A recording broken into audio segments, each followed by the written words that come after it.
Bir kuni Jabir ibn Abdulloh uyiga borib ayoliga shunday dedi. Allohning rasuli ochlikdan qiynalganini ko'rdim. Har kim bunday qiyinchilikdan yerga qulashi tayin.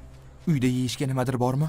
Shunda ayoli dedi. Allohga qasamki, bizda mana shu echki va biroz arpadan boshqa narsa yo'q. Jabir echkini so'ydi.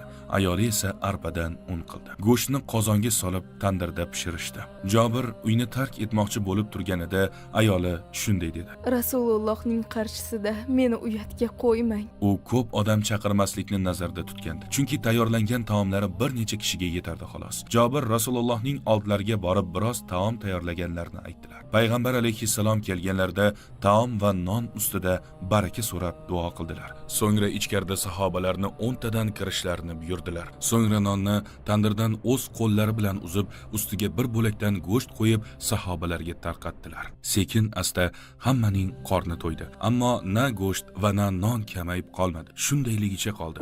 Jabir va ayoli ko'rganlardan hayratda qolishdi. Ana shu kun haqida keyinchalik Jabir aytardi. Allohga qasam, minglab kishilar kelib to'yguncha taomlanishdi. Ammo qozonimiz hamon qaynardi. Xamirdan esa hali to'xtamay non qilinardi.